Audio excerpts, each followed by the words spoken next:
most people in Lebanon look at the U.S. as not a safe place because on the news they see LGBTQX, they see school shootings. They're like, oh, don't you guys have school shootings like all the time? They see the news that comes out and they're scared to come to the U.S. Welcome back to the Stick Talk podcast. This is one of the... What was that? This is one of the... Yeah, it probably will. This is like the first members lounge, like the true original members lounge episodes we've recorded in a while. Because the last one we did was with Daniel, which was not the true members lounge. And then the one before that was with Scott. And so we're back with just the boys. Which just the boys. Fun. And we're all returning from different trips. Christian, where were you at in upstate New York? I was in New York, seeing some family. Seeing some family. Making some money on horses. Was in New York as well for a little bit. Yeah, back home. Yep. I was in Lebanon, which was pretty lit. How was Lebanon? Bro, we could do a whole podcast on Lebanon. There's so many things to talk about. What's the best part? If you had to pick one thing. Bonk. Oh, the hookah? Damn. That's the hookah, just everything, bro. It's the most amazing country. The food, I mean, the food is the best in the world. Seeing family is in the amazing. world. Yeah, best more food than in the Italy world that I've been to. I've never been to Italy. Okay. So I mean, I have to go say. to both, and I can't say. opinion. The unfortunate thing, though, like I'm going to Lebanon and coming back. Like people all talk about wanting to go to Italy. Like I don't know one person that wants to go to Lebanon that's like not from there or has family there. I know because you guys know me and I've talked about it, but like I don't know anyone that's like, oh yeah, I want to go to Lebanon this summer. It's like you don't hear about it. But like if you go, I don't know. I went. That was my second time going, and I just really feel bad because I know a lot of people will just never go. Yeah, and this podcast is sponsored by Visit Lebanon. We're actually paid by the Tourism Commerce Chamber over there. It was beautiful. I feel like it just gets roped into like the Middle East, and people think it's like dangerous. It is dangerous, I'm sure. Everywhere is dangerous, though. You know, another funny thing is like I'm talking to my family there, and everyone's talking about where they want to move to next, and like the top spot is Paris. Like that's where everyone wants to go. Who? Paris or Canada. People from Lebanon? Everyone in Lebanon. No one, I mean, not no one, but most people in Lebanon look at the U.S. as not a safe place. Because on the news they see LGBTQXYZWFTZ, whatever that organization is. They see school shootings. They're like, oh, don't you guys have school shootings like all the time? Like they see the news that comes out and they're scared to come to the U.S., a lot of them. Which is so interesting because you look at the news of like Lebanon, there's like an explosion in Beirut, and it's like you think this place is safer. You were literally there for 30 minutes until you sent me a video of a truck tipping over with guns in a shootout, just breaking out in the street. Yeah. So no, I think it's probably pretty overblown. Also, Canada's basically communist at this point. Yeah, but it's just interesting perspectives all around the world. That's why it's fun to travel, is because like that's their view of America. Yeah, and like that's not our fault. It's the media's fault. Like that's what the media portrays. It's always what's the problem? We should start a media network where it's just like Anchorman. It's just good news. It's like puppies and home runs. News, yeah. Just positive news. Whammy. Positive news. Yo, you're up, bro. What's that? Pick. What? You're up. What? In fantasy. Oh, you just auto draft. I'm not going to do a fantasy pick. draft on the podcast. You got to pick. You're up. I'm like, for what? What am I supposed to do? It's funny. This is maybe probably like the worst platform to do a live fantasy football draft. No, it's not. Everyone that's in the league will watch this and be like, oh, here's where Andre picked. It's an auto draft. They'll probably do it better than me anyways. AI is way more advanced than I could even think through who to pick. Bro, they just take the top guy. It's not AI. Yeah, the top guy. That's literally AI. They do the best available thing that they know of. It might be the first AI ever implemented. Yeah. So we've all been traveling. I could talk a lot about Lebanon. The coolest part about Lebanon, outside of food, family, just the country's beautiful, but the Client Ascension meetup we did there. Yeah. That was like... Who did you meet up with? I met up with Kanan, Jod, Farouk, who are all students in Client Ascension to start, except Jod. He was Kanan's brother. And then now we hired Jod as a student success coach a while back. And then recently Kanan to work with Client Ascension and now ListKit. Yep. Farouk is a student. And then Qasim was there. He bought Cold Email Mastery. And then two other people, Taha. Is it like a small country, though? Like everyone was near you? You could drive from one end of the country to the other in 2 hours. So it's a super small country. Yeah. The cool thing about Lebanon is like everyone knows everyone. In the U.S., like I feel like people are not the most friendly. And then you go to a country like that and like everyone's talking to each other. Like you don't walk down the street without someone saying something to you, which is just people just aren't super social here. Especially since COVID, everybody's kind of like head down. Exactly. Tampa's way better than most places, though. Yeah, I would say so. I was in New York City. Everyone's just like, oh yeah, New York City is the worst. It was so awkward. I was on the subway and these 3 performers came in and were like dancing and shit, and like everyone was just like, no response, pretending they don't exist. Yeah. But yeah, to do a Client Ascension meetup in Lebanon was like insane to even think about. Cynthia was there. She works with us. So there were like 5 or 6 people, which for a company we started 2 years ago is just insane to think about. Because when I visited the first time 3-4 years ago, we didn't even have Client Ascension. It wasn't even a thing. Yeah. And so to go back with this new company and also with people that work for it, it just made the experience it just added to the experience. You make up like half of the GDP. No. The payouts to the Client Ascension team. Yeah, they're doing well. So we've been moving around a lot, and it's crazy to think because it's just all been like a shit show, and in a good way. It's been like super chaotic. But ListKit, since we launched, is only what, like 50 days old since 50 so days 51, old, like a 51 month and a days half. old. That's nuts. Feels like it's been half a year.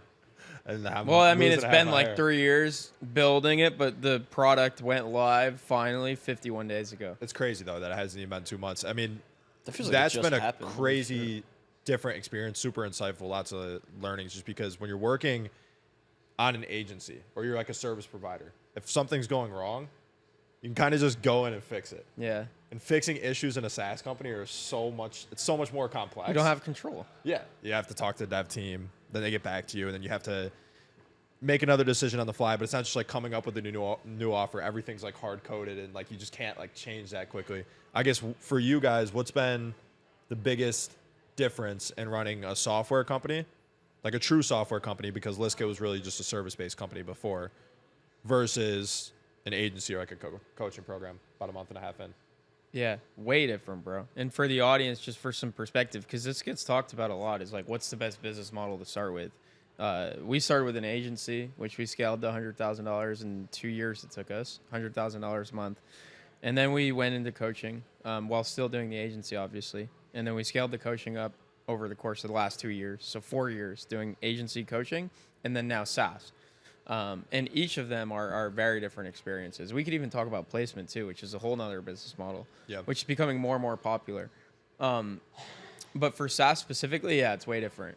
Obviously, you're dealing with lower ticket clients. So it's always for me like an ego thing. I feel like Client Ascension made me soft in a way. I don't know if you guys can relate to that. I don't know because what context you mean that by. Like you sell a product and then like everyone loves it. And it's like, oh, you guys are the best. Like a majority of the feedback in Client Ascension is like, you guys are amazing. And then we get like one complaint for ListKit, and I'm like crying to myself. It's like, why don't they like us? Like I'm in the support chat right now. So that's all if I see. Did, I'd be like, I would need like, I don't even know, like crayons and like a coloring book or something. What?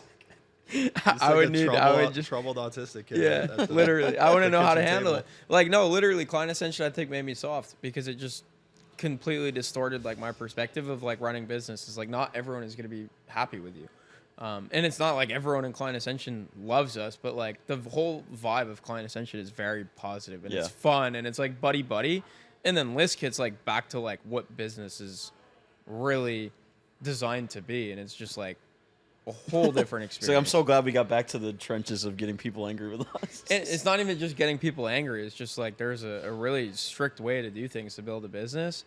With Client Ascension, it's just like it hasn't come easy, but like the people in it have really supported. Yeah. You know? It's just like the way the feedback loop operates in a SaaS company is way different. Like somebody's angry about something in Client Ascension, we're like, okay, we'll just add that call. Yeah. Or we'll add this. Yeah, I think the worst thing about SaaS is you have no control over the product, really.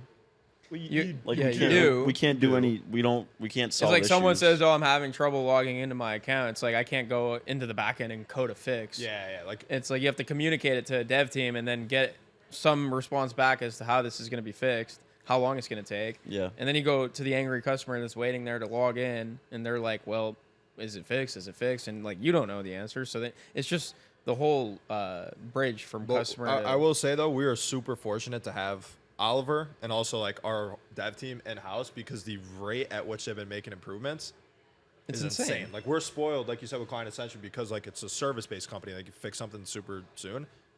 it's only been 50 days. Yeah. And like the deals that we've locked up and just like everything that's gone into improving the product, it's nuts. But I would say the main difference with this business, and I don't even think it's like service business versus SaaS, it's just like ListKit versus all the other businesses that we started beforehand, is we already had such a good audience built up before this launch, where it was like Knowledge X, obviously you start and you're like fucking scratching and clawing for the first client, the first 2 clients. Client Ascension, like we did it at cohort style, so we took in 15 people and then stopped it so we could just wait and see how it plays out. ListKit was just like open the floodgates all at once. You have to though with SaaS. Like you literally have to. It's either there's 2 routes to go. You can either acquire funding, like one of our competitors, Apollo, last March, so a year and a half ago, raised 100 mil. And then this week they raised another round of 110 mil. So like you start a company and your competition has $210 million in cash to improve product, hire salespeople, spend marketing. Like you have to move really fast. They needed the head start. That's all. Yeah, I would like a head start too, bro. $210 million cash. I want it. So I mean, you don't want to take on that much money if you don't need to. We're fucking exactly. It's like there's 2. That's what I'm saying. There's 2 routes. It's either you take on that funding, or you build really, really quick, and you really only have one chance at doing it. Like there's one shot, one opportunity. Yeah. Would you capture it? Yeah, there's really only one shot. So if you don't make it this time, like you can't like really come back. Are your from palms this. sweaty? They are actually. I'm sweating every weak, single arms are day. heavy? Yeah, every single day, bro. Like it with SaaS, it's like your product has to develop and you have to make changes like fast. Like we've hired more developers. Since I feel like SaaS is so gratifying though, because it's like our baby. It's like it's our tool. Yeah, it's cool. You know? Like the idea is super unique, and seeing it come to life. And there is a lot of positive feedback too. Like we had a call this week on Monday with like 30 of the users, and all of them had nothing but good things to say and questions and of like how to do certain things, and we were giving them answers. Like that was a great time. Yeah, we did that live call. I was like, okay, let's see if anybody's coming on here to just like bash us, and every single person like, yo, thank you guys so much for doing it. I'm loving ListKit. This is a killer tool. Yeah. And obviously I needed that perspective. Because I'm in the support chat right now, and it's just like most people reach out to support. Yeah, are like there's like if you look at how many people complain and support to how many users there are, it's like such a small percent. The retention's great. Yes. Such a small percent, but it's easy to focus on the negativity when that's all you're seeing. Yeah, and the number one thing I think I've learned that Oliver has been like reiterating. Like the main difference between a SaaS and like a service-based business is like you actually, as the business owner, can't let yourself get caught up in like the little isolated cases. No. Like if you do in Client Ascension, it's fine because usually it's like very cut and dry, like what the solution is. But with SaaS, it could just be like a simple bug fix. It could be a user error. It's like all these little things. And if you actually let that distract you, like the business will just drown. Yeah. You have to completely put blinders on and isolate yourself from like all of these small little issues that are going to pop up because they're inevitable. With a service-based business, they're not always as inevitable. Like the rate at which people have an issue that they feel they need to reach out. If it's urgent, it's usually something we can fix. Yeah. Or even like hop on a call and kind of like resolve like the tension. Yeah. Even, which is nice because you're in control of just spending time with them. But with SaaS, it's so different, bro. But yeah, it's interesting. ListKit has been a good experience so far. One of the cool things too we're working towards is last year we went to Web Summit in Portugal, which was super fun. But we went for a completely different business. Having a real like offer this time is gonna be fun. This year we're going for ListKit. We got approved for like the alpha group or whatever. We're in the alpha this time or the beta? Yeah, alpha. Were we in alpha last year? Yeah, because it's our first year for this company. Fuck. Yeah. So we're not beta yet. We're only alpha. It sounds so backwards. Yeah, it does. Yeah, well, we can't talk about that stuff, but we're doing good in comparison to most companies. Oh, yeah. Dude, that'll be so sick. Just have like a live like ListKit, and then they can type in their credit card at the event and check it out. That'd be sick. So it'll be cool to be at Web Summit, but like the whole idea of Web Summit is okay. That's in November. Right now it's September 2nd. September 1st, 2nd. So like we have like 2.5 months to build towards this event and like really make a name for ourselves with the growth that we've seen over the first 3 months, and also with the product. Right, we have so many things coming with the product that we've been talking about, like new database. So like expanding the match rates, giving more filters, doing the AI lookalikes, doing the AI search, doing verifying catch-alls. Like for people listening that don't know what ListKit is, they're gonna be like, what the we hell? could do a master class on all these different things about how, like, it's just cool to have like this event. Like it's almost like the Silicon Valley episode where they're like working towards TechCrunch and like presenting on stage and like the grind to get there leading up to it. ListKit's like it's fun for me because it's like an actual startup. Yeah. It's like the startups that we grew up like thinking and wanting to build, as opposed to like a coaching program or an agency. Yeah, when I was in kindergarten, I told my teacher I wanted to sell the most accurate B2B contact data in the world. She's like, "You're crazy, kid." You're like, "We'll see about you can that." never. Johnny's like, "I want to be a football player." Now you're selling her email. Yeah. Yeah. all that funding and like nobody's really doing what we're doing on the product side. Yeah, it doesn't. I mean, thank God.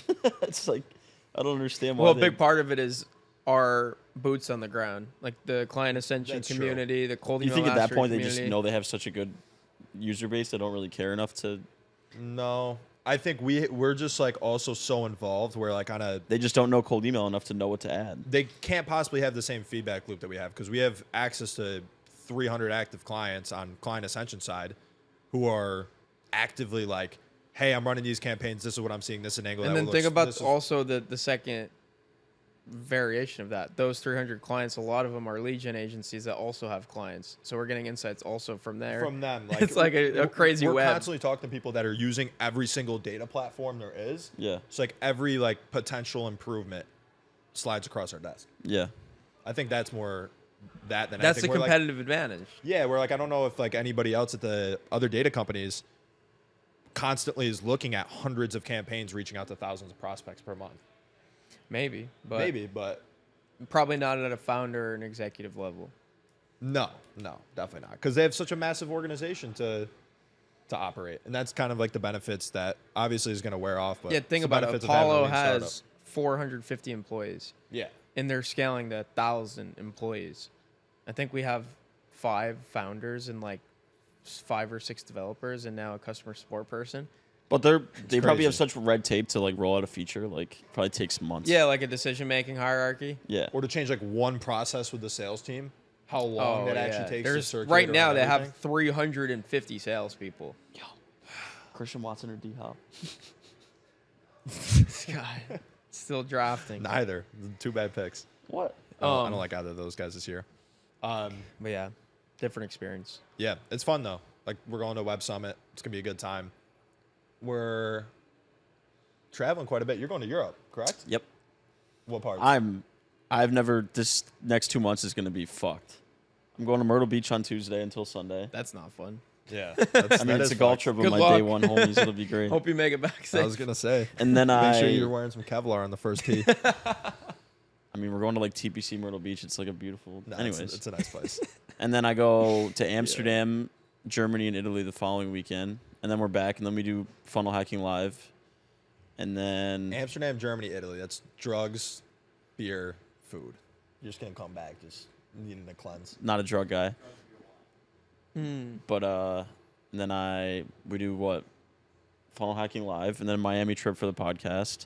And then we're going to Ireland, and then the Client Ascension event, and then Portugal. Just keep clickety-clacking on that keyboard, man. As long as you don't stop right. I actually I like working when I'm traveling just because... Well, because you're a creative worker. Yeah. Like that's... The new environments definitely spark creativity. I need inspiration. Like you... I need to be inspired. You probably have, what, one person right now that like you have to like stay on top of from like a manager perspective? Yeah, I'm on top of Nile. Yeah. HR. Pause. Yeah, no, a lot of my stuff is like writing in... from Slack, not a ton of calls, so. But yeah, I mean, when I travel, it's like, okay, I want to be done by 3 today. I'll just go hard as fuck till 3. Versus you have all day, it's like just, I don't know, drags out a lot more. And that's how I am, at least. For me, it's like, bro, if I don't go all day, I don't get enough done. Yeah. It's like if I go to 3, it's like there's gonna be more things to do. But during that time, you're just like yeah, straight. and then it's like from 3 to 8, same thing. 9 to 12. I mean, when you were in Lebanon, what did you do? You worked in the morning? Lebanon was crazy because I was sleeping like 3 hours a night max. That's fucked. It was amazing though. I was only there for a week. Like I wish I stayed longer, but because I was only there for a week, it's like, dude, like I can live with not sleeping. Like I'm gonna get the best experience being here. But like I was on every team meeting. I didn't miss a single team meeting when I was there. That's the thing. That's what I was talking to him about. Like it's fine if you don't have a giant team to manage, but I know that I have a decent sized team. You have obviously a much larger team than I do when you're looking at people that like directly report to you and that you have to meet with. That's when it becomes tough. Right? Super like tough. You need to be at your computer set hours per day. Like you can't. Yeah.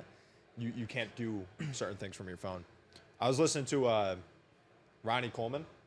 Who's on, that? The Iced Coffee Hour. Lightweight, baby. He's like one of the best bodybuilders of all time. He was on the Iced Coffee Hour podcast, but he was talking about his sleep schedule. He was literally sleeping for 3 hours. Okay. Eating, going back to bed for 3 more hours, eating again, and then you'd go on for his day, and he worked like full time as a police officer and would just lift weights all the time. So when I heard that, I was like, he woke up just to eat? Yeah. I was like, sleep's overrated. Yeah. Why? Because he's fucking giant. Like, look up Ronnie Coleman. So he would wake up just to eat, and then he would go back to bed. Yeah. Bro, sleep is definitely his sleep quality needed. was probably terrible. Yeah. Sleep is definitely important, but like for me, it's more of like Christian, we've talked about this a lot. Like I never sleep like a lot. Like I can operate off of like 5-6 hours of sleep every day. I can't. I've been that way forever. I don't know how you're like a robot. I remember we'll go on trips, we'll be out till 3 and you're like up at 7:30 like dialed in. I'm like, dude, what? Like I don't know. I'm like groggy and the Vegas trip last year was the one trip when I realized like I prefer to sleep 7-8 hours, but like I could be good off 3-4. Yeah. Because we moved up the trip like 3 days before we were supposed to go because of the hurricane last year. And I didn't change my schedule, so all my meetings started at 9:30 or 9 Eastern time. So 6 a.m. there, so you're out till 3. You're at the casino. You got to go to bed. You got to wake up in 3 hours because it's 6 a.m. It's a 6 a.m. meeting. But made it work. I guess do it when you can, right? Do it when you're young. Exactly, especially if it's like a temporary thing. It's not like your daily routine. I feel like I could go on no sleep when there's like a lot of stimulation the whole day. Like Web Summit, we would do that every day, but it's like so you're think up about and like at Lebanon, bro. Yeah. Like it's nonstop. Like there's not a moment where I'm just sitting there doing nothing. Yeah, I feel like that's when you can survive on like no sleep. But if you're just in your apartment, like you wake 2 hours of sleep, you're gonna be out of it, just like at your desk, compared to like bouncing. Yeah, I like around. to move around. Yeah. I like to always be doing something, work. But what else, man? The Client Ascension Event. The Client Ascension Event. October 27th to 28th down here in Tampa, Florida. ClientAscension.com/Tampa 2023 if you want to learn more and get your ticket. By now, it might be sold out. Is it Tampa 2023 or is there like a dash in between? Just Tampa 2023. Okay. That's it. /Tampa 2023. /yes. It's going to sell out pretty quick. Like ticket sales have been going really well so far. Especially for the VIP tickets. Yeah, so we basically have 125 tickets, but we have more and more team members that we're bringing on, so we might actually only have like 100 tickets, like legit, for students to buy and be there. 50 of them are VIP. So the way we structured the event this time is the first day is going to be VIPs only, which we can only have 50 people for because the venues on that day are capacity limited, both for the breakout sessions and the private dinner after. So we could only sell 50 VIP tickets, and we've never done like 2 ticket tiers for an event. So this time it's like $1,000 for a standard ticket, $2,000 for VIP. And yesterday I checked, we sold, I think it was like 47 tickets, and like 41 of them were VIP. Yeah, everybody wants to VIP. Like everyone bought VIP because everybody who went to our last event, the breakout sessions were legitimately like the most value. It was like 3 weeks inside of Client Ascension condensed into 3 hours. Yeah, it's a good idea by me. No big deal. That was a great idea. It was just literally, and it was funny because like we were breaking out into it, and I was like, guys, use this as like a fucking consulting session. Like, get everything you want. Like, we're right here. Just do it now. Like, we're gonna work for a little bit. But it was good because everybody like put their head down, actually grinded. It felt like work, and then we had an open bar. And that was good. Yeah, I think we've cracked the code. This might be. I was like the ugly stepchild at those breakout rooms. But. What happened? Everyone's like, oh, Daniel and David Mendez is like the golden goose, and it's like me and Lewis over here in the corner, like, fuck you. Grinding. Yeah, everybody was cooking though. Yeah, everyone was cooking. But I feel like we're cracking the code with the events. This will be our 4th event, and like from each event we've learned something. And I think it's just the balance. What's the structure of the main day? 4 keynotes, live podcast with somebody. Yeah, somebody, and then breakouts. some people that you may know. Yeah, we're excited about it. So we have the VIP day, which there's more information on. The VIP day is going to be stocked. Yeah. It's going to be sick. It's going to be the breakouts that we talked about. And then the main day is going to be sick too, because it's an entire day. Everyone there has access to the entire day. The conference is going to be 4 keynotes. We have Daniel, Sir Cold Email Wizard, giving a keynote like he did last year. Eddie Malouf is one we've already announced. He's doing a keynote. He's becoming more and more popular in the space. And that's just a guy who's like a legitimate killer. Yeah, he's scaled his agency like very aggressively. He's hired 250 full-time team members over the last 3 years. Yeah, like his follower full-time. Like we've hired like 2 full-time people. Yeah, he's got a good following, obviously, but he's somebody who's like massively underfollowed still. Like every time I listen to him speak, you're like, okay, shit, this guy's doing it at a much different level. And I didn't even know, bro, because he's also Lebanese. So like we were connected already because he met Farouk and Kanan in Beirut. He hosted like a mastermind in Beirut. Oh, no shit. And so they like all connected me with him a while ago, and I've just stayed connected. And then like someone mentioned him in Client Ascension, so I reached out, and then I started watching his YouTube content, and I'm like, this dude's sick. Like he'll give a great keynote. Let me see if he'll do it. And he was nice enough to do it. And then you mentioned he did a thing in Cole Gordon's group too. Yeah, I guess coaching call. I gave you guys like a page full of notes. Yeah, well, I just didn't recognize like, the name. This guy is knows good. his shit. Oh, yeah, super good. So I'm excited. He'll do like a really good keynote. We can't announce the other 2 yet. We have some. It's 2 more outside of Daniel and Eddie, right? Yeah. So we have a couple other guys that you guys will be happy with, and then we're each hosting our own panels, which will be fun. I'm not sure what you guys have planned yet, but that'll be interesting.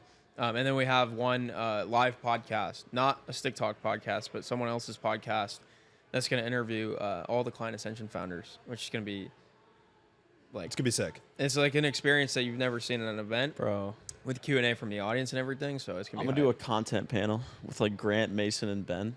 That'd be fire. Dude, I thought you said you weren't going to tell anyone.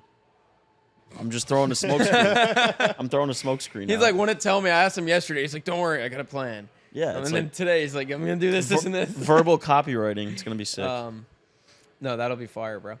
So, yeah, that's happening. And then what I was saying is we cracked the code because we got the information piece down. Wait, hold up. Verbal copywriting? Just like speaking? Yeah. Recording content is... Oh, okay. I was like, just the way you worded it. I was like, wait, what? Speaking. Dude, Grant and... Yeah, I mean, they're all fucking gangster at that. Yeah. The CEO of SaaS. Yeah.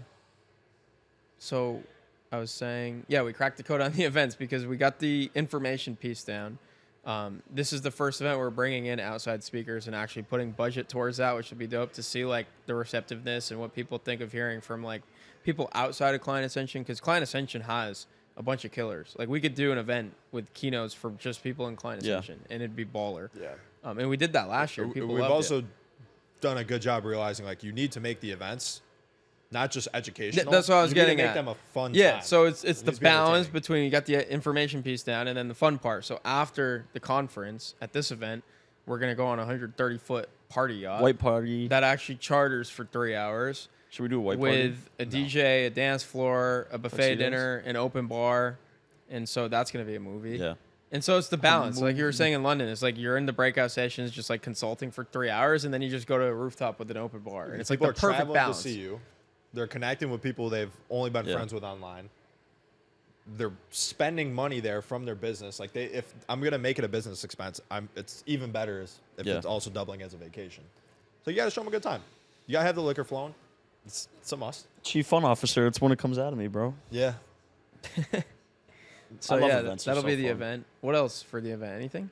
Oh, we're doing a team day the day before the event. Which I'm excited for that. Which should be really fun. Yeah, it's something like our team at Client Ascension has grown like really quickly. And like my biggest thing is like trying to manage all these guys is we just need to like get them all in the same room or as many of them as possible in the same room. So we're never gonna I don't know if we'll ever have everybody in one room. Unlikely. The entire Probably team? Not. I mean, actually, no, because Jod and Kanan are in Lebanon, and they can't come. They can't get over here. That's good. I wrote a tweet about that yesterday. They can't. They go through the process. What happened? Nothing. Keep carry on. Some racist joke, but wait, no, I said that's gay, and I was like, no, wait, that's dumb. Okay, so transphobic joke. Bro, you literally listed the whole alphabet out of nowhere. It didn't even make sense in the context. I was like, what the hell? Yeah, it was dumb though. That we went through the whole process to try to get a visitor visa to come to the event, employment letter, all that stuff, and they can't. But I told them just to fly to fucking Mexico and come through the southern border. Like you have hundreds of thousands. I think last year I actually looked it up yesterday because I was interested. Last month in August, 91,000 migrants crossed the southern border illegally. Let's do a little politics roundtable on TikTok. What are your thoughts? How do we solve the border crisis here? Let's fucking not. Close it. You build a wall, bro. Let's not and say we did. Build the wall. Jesus. Yeah, it is dumb, especially when you work at an American-based company. Yeah, you can't come visit. We should figure out. What is the reasoning behind that? They don't give one, and you can't ask. You just apply, and it's either yes or no, and that's it. It's just low key your fault because you were just over there. You could have smuggled them back. Yeah. Yeah. That's crazy. It's a messed up system, man. It's messed up. So outside of legal immigration being tough for skilled workers, anything else going on? You're probably going on a boat later today, huh, Christian? Yeah, man, I am. It's a fun time. It's a great investment. Talk about that investment. And your overall that's mental what I was health. trying to get to. Oh, just like the club itself? You said it was the best investment ever, I think, on your TikTok. Yeah. Well, I'm going to do that. But you pay $300 a month. You don't have to dock it, put gas in it, clean it, store it. You just hop on the boat. I mean, sort of. You just kind of crash it into the wall, and they... Yo, last time we were returning the boat, he literally crashed the dock so hard. My God. I thought the boat was... It was pretty hard. No, it wasn't. It left the scrape on the boat. No. Yes, it did. No. Only if you look hard enough. I was like, put it in reverse, Terry. Dude, it's a hard... you have to, like, do a 180, and I don't know. It's hard, bro. You have to literally put it in reverse. I know. Pull it the other way. It's a learning process, all right? It is. It is. Just bro, like riding a freaking boat. Matthew docks the boat at our lake house. You couldn't dock it? He has more experience than me. What do you want? I've only taken it out twice. I'm learning, man. It's okay. But yeah, I mean, boats, great for morale. We'll do a team boat day, maybe. No way. We could fit 30 people on a boat. Oh, yeah. True. Team beach day. Team beach day. Ocean is good for morale, man. Clears the mind. Gets that reset going. You know? Captaining the ship. Ocean's scary, bro. There's been a lot of shark attacks lately. Oh, I had a dream that I got eaten by an alligator last night. It might night. just be my algorithm, but like I hear about shark attacks quite often. I haven't seen it. It's definitely your algorithm. There was a lady, and I believe it was Long Island or right off of New York. It's fucking just leg torn up. Oh my god, bro! It's your algorithm. In super shallow water. It's every time you make that Jeselnik joke where it's like shark party. The algorithm hears it and it's like, oh, you want shark content. For the good guy. Good thing there's no sharks in the bay. There's just flesh-eating bacteria. That's all. Yeah. There's definitely some shit down there. It's only like 10 feet deep. I know, but there's some things there. That's fine. You don't have to go in the water. Yeah, stay on your boat with your floaty on. You'll be good. My arm floaties. Yeah. What else, man? Drop a comment if you or a loved one has been attacked by a shark, because I think it's picking up. That's just a hunch, though. It's the news, bro. You're letting it get to you. Yeah. Things happen every day you don't know about. That's true. That's true. What after the event, we're probably gonna have a lot of people asking, when's the next one? When's the next one? Obviously, we don't have one planned after this, but what do you think? Like rest of 2023, 2024 would be a good cadence for events. Like how often would you want to do in the ideal world? I think quarterly events. The cadence that I've been thinking about is always an annual event in Tampa. Yep. Around the same time in October. And then one international event like we did in London. And then two more like mastermind retreat style events that are smaller groups, higher expense. And I think that would be a good cadence. Got to do a Client Ascension golf trip. Yeah, like something like that would be like one of the more exclusive, like really higher ticket but then events. once they get there, there's like a Client Ascension polo, tees, a hat, like a gift bag. Oh, bro, we're doing some fire merch Yeah. for this event in October. Some fire merch, which is part of the VIP package. If you're standard, you're about to be waiting in line early to try to get some of that. Imagine. If there's actually a merch line, imagine like the day there's like demand for like Client Ascension merch. Waiting in line, like at the VCon. That'd be crazy. I'm guessing we could, to people outside the community, we could sell like 50 shirts. That's about the demand right now. Probably. It's something though. It's not nothing. Like on the ListKit call, like, we're literally talking about just like ListKit. We're talking about all these different cool things that you can do with the platform, There's just random people popping off in the chat that love Client Ascension. The best was like it's like picking up as like a weird like little cultural thing. My favorite part of that whole call is like we're introducing the team and it's like I'm Andre, I do this and that, Christian, and then like Dan comes up, like not Daniel. They're like, Dan from Stick Talk. Someone said that in the Zoom chat. I lost it. I was like, I started dying laughing. I was like, yeah, I closed over $1 million in deals myself, and they're like, the kid just types sheesh. Like, that was definitely like a 14-year-old guy. Yeah. But what I was getting to is like where that like started picking up like the cultural relevance just with like random kids outside of our community was during the $100 million leads webinar. Yeah. Whereas like if you don't know what we're talking about now, Alex Ramosi had the biggest webinar maybe ever. Like there's probably 500,000 people on Tony that. Robbins has done bigger ones. Tony Robbins. But it was in our space, like not even huge, close. Huge. Definitely the biggest one this year. Like the biggest one. What did they say? 100,000 people attended? Yeah. How did that work though? We were in like a room of 500, but there's just like a million breakout rooms. There's a bunch of different breakout rooms, and then there was also a ton of people just live streaming on YouTube. Okay. As well, who were watching. Yeah, I think they had like 100K live, which is insane. And we still had the triangles. But on the dude, screen. like I literally get into a Zoom room of like close to 1,000 people. And the first 15 pages, I was literally just laughing and like counting them out. There was like 18 of our clients, all who had our logo in their background in Zoom. Like Max is like shotgunning a beer. All these guys are just they're raising in front their of hand. the They're like pyramid doing whatever logo. they can to get to the front of that. It was completely unplanned. Everybody on Twitter was like, "Oh, you got to give them props for like the brand awareness." Like we didn't plan it, bro. It wasn't planned at all. I was in New York and I was golfing with Pete actually that morning, and like I completely forgot about the Hormozy event, and so like I was just getting a bunch of notifications in Slack chat, and everyone's like, "Yo, join like this room if you're in Client Ascension." So like everyone joined, and then one of the guys in Client Ascension like whipped up a quick Zoom background with the red pyramid logo. Yeah. Oh, it's on the back of my shirt, but anyways. Give us a little twirl. And like, dropped it in the Slack chat and said like, make this your background. And like everyone started making it their background. Who was the person who did that? Matt Timlin. Matt Timlin, yeah. Shout out, Matt. Legend. Appreciate you, bro. And so like, bro, that just happened like organically the morning of, unplanned. I posted on my Instagram story just like pointing it out, and I'd let at least like 5 to 10 people be like, the fuck, that's you guys? Like, I was wondering. Yeah, what I'm seeing that. Everyone, in the Zoom chat, there was like Ori and Eamon and some of these other guys just like going back and forth roasting people because they were calling us like the Illuminati. I'm like, that's. I'll take that. Yeah. I was gonna say, why are they roasting? That sounds like a compliment. Yeah, it was just funny. I'll take that. But The that was Zoominati. crazy. The Zoominati. Zoominati. The Hermosinati. But yeah, it's a good community. It's a good culture. Did you end up watching a recording of it? Mm-mm. You? I was in and out of it. I was watching it for the most part. It was, dude, he's just such a fucking great speaker. Like, he knows exactly what he's doing. Yeah. Obviously, for like us, we know quite a bit about lead generation, so not everything was like super applicable to somebody who's been doing it for years. But I was just thinking like, I couldn't come up with a better way to communicate this to beginners if I sat there for a year and tried myself. Yeah. It's like the fact that, you know, he's been saying like, I've been working on this for like 3 years. Like I've written this book like 5 times. 0 doubt. Like guy's just a fucking. It's basically the cool part is like he's teaching everything that we do. Yeah. Like cold outreach. It's great for us. People Yeah. I can't remember who it was.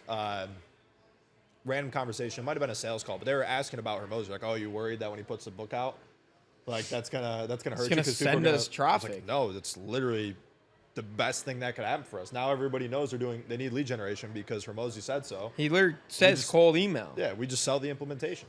He doesn't show you what to do. How much would you pay for him to have said like ListKit in the book about like the lead source? $1 million at least. Y'all just give him a 15% affiliate link.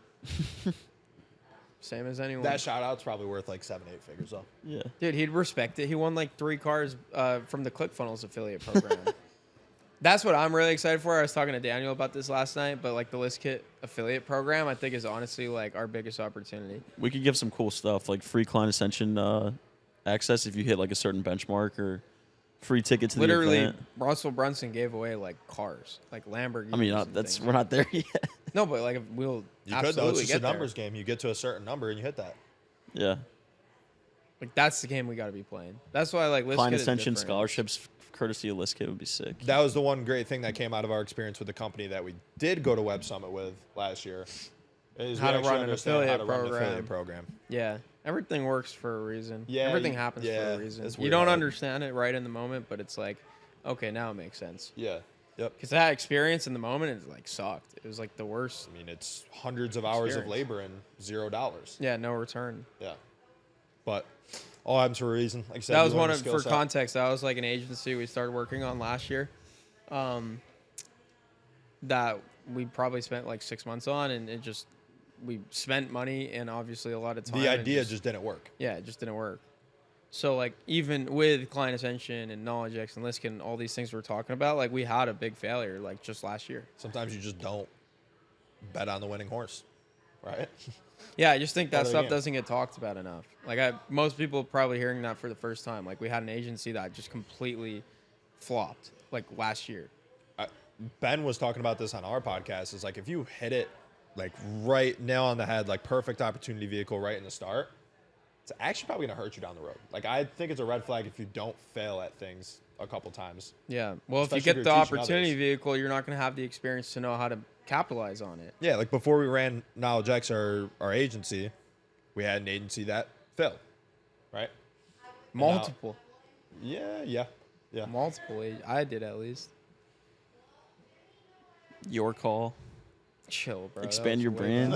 That's like your call. That's just. I put out a post on Instagram like 5 years ago, and it was like my first 13 businesses, and it was like your call failed, 24-hour proxy failed, easy ATC failed, or express ATC failed, your call failed, expand your brand failed, and it's like every business I ever thought of. Turtle, I don't even know if you remember Turtle. It was like Turtle, chat anonymously with people. Yeah, that's just like a fucking breeding ground for predators, bro. All those like anonymous social medias are just the worst ideas ever. Yeah, so I mean, dude, I had so many failed ventures growing up. Yeah. But I learned from each of them. Like random online interaction when you're anonymous is just not a good idea. Just because there's sickos out there. Remember like your first time going on like Omegle? You're like, what's this? Like four fucking people later. Jesus. It's not good. Yeah. I was like, yep.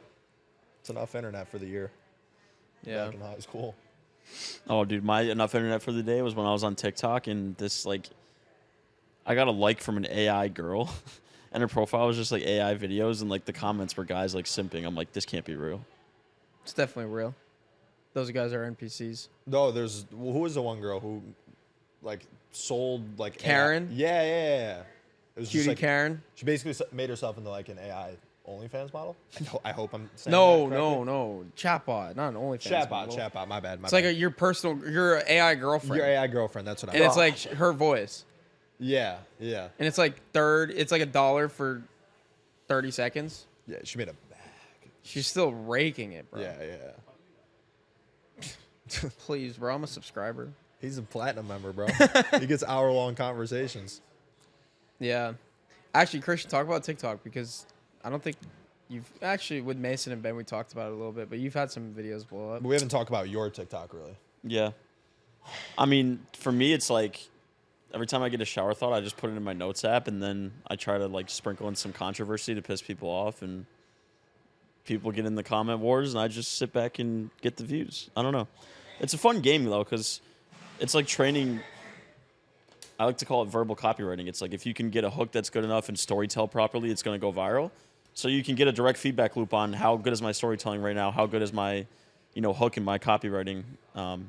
It's like an activity, I guess, to strengthen your creativity and copywriting skills. Yeah. Basically. What was your number one performing TikTok so far? Just a video about like social awareness levels. Like, why did it work? Because it called out.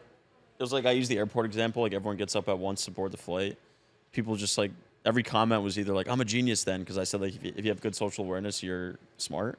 So everyone's like I'm a genius, or people would be like it's just my autism or it's just my anxiety, or like this is the most bullshit. Like this isn't intelligence, this is IQ. Like if everyone has a take on something, what I always say is like even if someone's listening to your story, they're not listening for what your story is. They're listening in their own self-interest of how the story ends.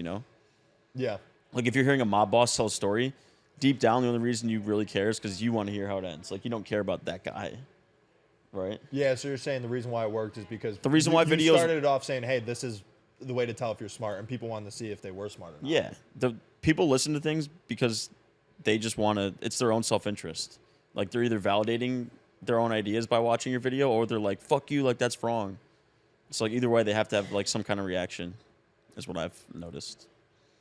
And I've also noticed that any traffic is good traffic because I've got DMs about cold email, and like a lot of my content's about like random stuff. So eyeballs will.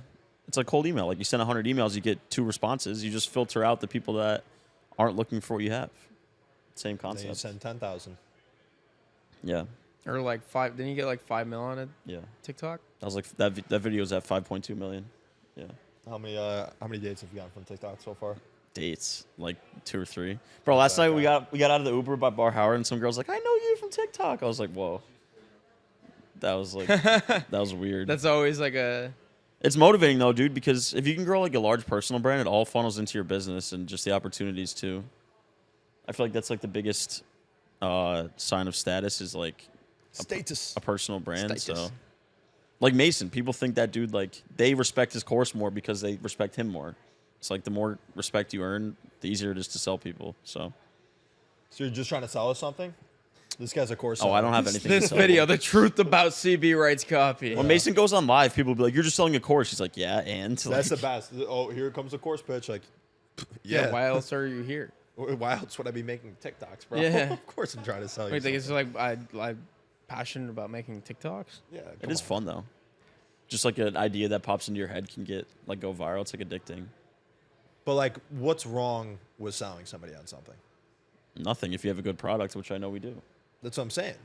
It's just. I think that's a big part of it, though. Is just the whole conception. I mean, like, it's because what's wrong with it is because so many people sell bad products. That's what I'm saying. It's like there's a misconception based on bad actors and grifters that sell courses, and they just scam people. Yeah, but like I literally want to sell it because I know if you join, it will change your life. So it's like I'm actively wanting you to join, not even like in my own self-interest, but also like in the fact of how much it'll help you. You know.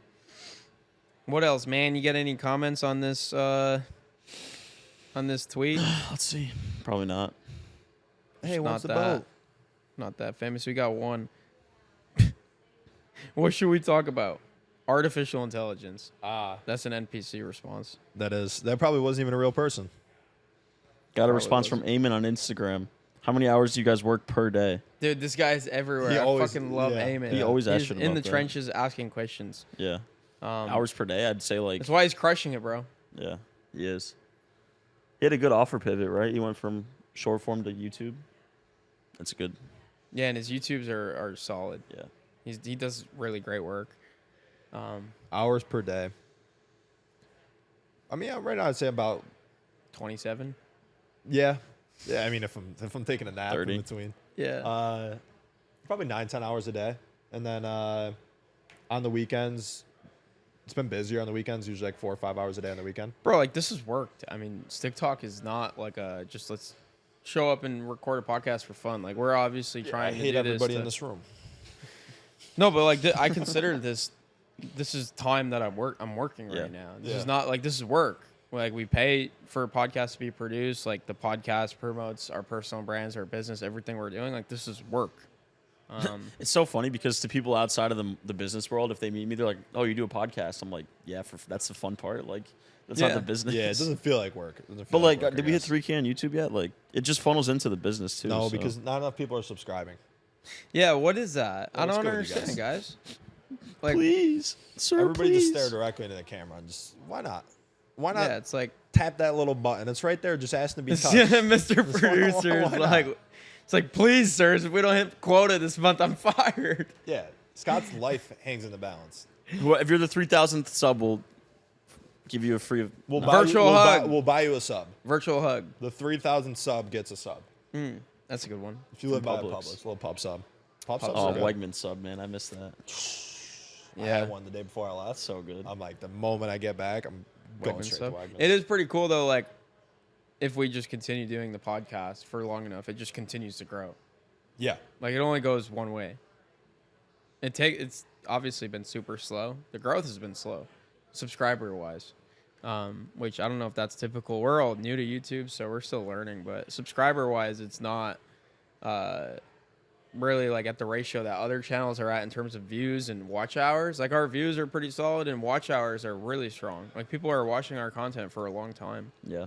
But they're not subscribing. I don't know. We just got to make a better call to action. The beginning of the pod or the middle. Subscribe. Yeah, maybe we just got to do it in the 2 syllables to make it easier for people. Yeah. Like and subscribe. No. I think that's the problem. Just skip the like button. Just hit subscribe, bro. Sports advisors do. Like and subscribe. And they get a bunch of likes and subscribers. They have the best graphics ever. Yeah, they do. Have you ever watched that? The Barstool Sports Advisors? For liking and subscribing? The graphics? Just the whole show in general. It's just like the Maybe we should whip up like some custom like stick talk, like and subscribe, like animations. Yeah, we pop should. Up. Thanks, Kai. Cool. You'll see this and do it. Huh? I'm like, Kyle, see this. At this point, we've just devolved this into an internal stick talk meeting. Yeah. It's good, though. Strategy meeting. People like the behind the scenes, man. We see you guys as team members. So if you have some advice, sound off in the comments. Yeah. Kai and Scott will implement immediately. But upcoming episodes, we have, like Christian started to get into, we have funnel hacking live end of September. So we're going to get some big guys from the online entrepreneur space and funnel space and marketing space while we're out there. And then we're doing a Miami trip specifically to go and do podcast interviews in the first week of October. And then we'll have people coming for the Client Ascension event. I'm sure we'll get some around that time as well. We're just never going to miss a week. Yeah, that's the most impressive thing so far. Till we die. We've never not released an episode since we started almost a year ago. Even after we die, we could do that, like a hologram. Just keep an archive. Like, no, not even that. Just bag, like, years of episodes. Yeah. We'll be 40 and the episodes will be us at 23. Like, yeah. Damn, I was so fucking young. Yeah. But I guess the best way to leave this is come to the Client Ascension event. By the time this goes out, it's not too long from when we're recording it. There's still going to be some tickets left, I'm sure. But if only you could see what's happening behind the scenes. There's going to be crazy FOMO on the timeline for very good reasons. And if you're not there, what are you doing? Probably don't like money. You're probably poor. Yeah. Damn. Yeah. No, a lot of people have like a... Or you're stuck in Lebanon. Yeah. What's the difference? Damn. All right. Before we get in a fight on the show. The racism this episode. Appreciate you guys for tuning in. Hope this subscribe. I feel like these ones where we just kind of ramble are actually good. It's just that like was fire. raw. That was really good. Solid.